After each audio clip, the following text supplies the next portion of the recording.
رسول پر قدسی سلام کرتے ہیں، یہ وہ کام ہے جسے وہ صبح و شام کرتے ہیں۔ اور فنائے خواجہ میں اختر ملا تجھے یہ مقام، فنائے خواجہ میں اختر ملا تجھے یہ مقام، کہ اہل عشق تیرا احترام کرتے ہیں۔ ربیع الاول شریف کی پیر شریف کے دن جب رات ختم ہو رہی تھی، رات کا عین تھا اور دن کی ابتدا یعنی فجر طلوع ہو رہی تھی، اس وقت اللہ کے نبی علیہ السلام آمنہ کی گود میں تشریف لے کر آئے۔ اس وقت حضور علیہ السلام دنیا میں جلوہ گر ہوئے۔ تو اس کا جیسا بھی تو یاد رکھو 11ویں پارے میں اللہ تعالیٰ نے اس کا ثبوت پیش کیا اور فرمایا اپنے نبی علیہ السلام سے، قل بفضل اللہ وبرحمتہ فبذلک فلیفرحوا، اے حبیب علیہ السلام لوگوں سے کہہ دیجئے اللہ کا فضل اور اس کی رحمت جب تمہیں ملے چاہیے تو اس پر خوشیوں کا اظہار کرے، چرچا کرے۔ اب سوال یہ ہے کہ بھی رحمت کون ہے، اللہ کا فضل کہاں ہے؟ تو ٹینشن کی ضرورت نہیں ہے، یہ بھی قرآن عظیم میں ملے گا آپ کو۔ 17ویں پارے میں اللہ نے فرمایا وما ارسلناک الا رحمتا للعالمین، اپنے حبیب علیہ السلام کو قرآن نے فرمایا نبی کو رحمت قرار دیا، اور اللہ نے ارشاد فرمایا وما ارسلناک الا رحمتا للعالمین، اے حبیب علیہ السلام ہم نے آپ کو ساری کائنات کے لیے رحمت بنا کر کے بھیجا۔ اب قرآن کی 11ویں پارے کی آیت پر عمل کیا، کیا درس دیا؟ قرآن نے کہا، کیا کہا؟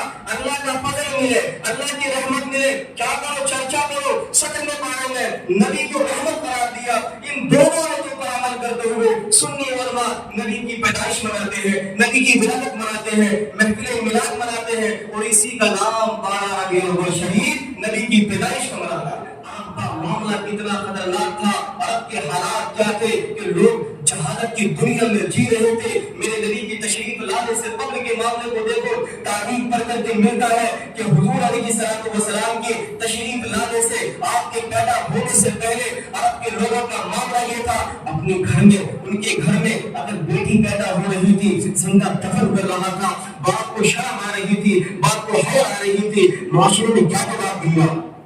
لوگوں کے سامنے کیا لے کر کے جاؤں گا؟ لوگوں کو کیا بتاؤں گا؟ میرے گھر میں بیٹی پیدا ہو گئی ہے۔ تو بیٹی کو نفرت کی نگاہوں سے دیکھا جا رہا تھا، بیٹی کی عزت نہیں کی جا رہی تھی۔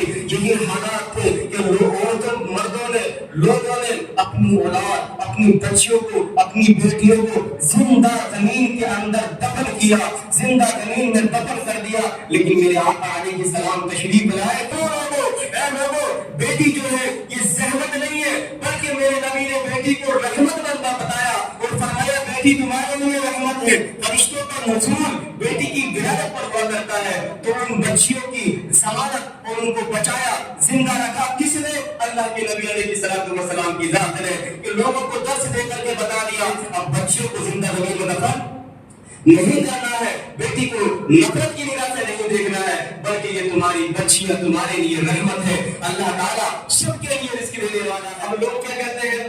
کوئی نبی کی زندگی میں 12 ربیع الاول شریف جو ہم بات نبی کی زندگی میں پیدائش کا دن بار بار آتا رہا، نبی نے تو کبھی پیدائش کا دن نہیں منایا، نبی نے تو اس طرح کا کوئی نہیں کیا۔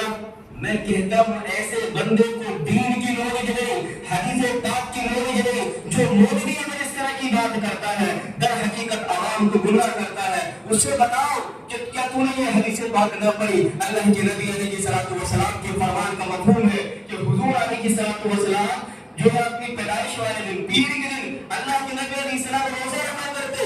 عرض کیا یا رسول اللہ صلی اللہ علیہ وسلم پیر کے دن کیوں روزہ رکھا کرتے ہو؟ تو میرے آقا علیہ السلام نے فرمایا پیر کے دن اس لیے روزہ رکھتا ہوں کہ اللہ تعالیٰ نے اسی دن مجھ کو پیدا کیا ہے۔ سبحان اللہ۔ اپنی ولادت کو اللہ کے نبی علیہ السلام نے صرف 1 سال نہیں، 1 ہفتہ نہیں، 1 مہینہ نہیں، بلکہ یہ جو معاملہ رہا آپ کی زندگی میں پیر والا دن، جب یہ آتا رہا اللہ کے نبی علیہ السلام پوری زندگی اسی پیر والے دن کو روزہ رکھا کرتے تھے۔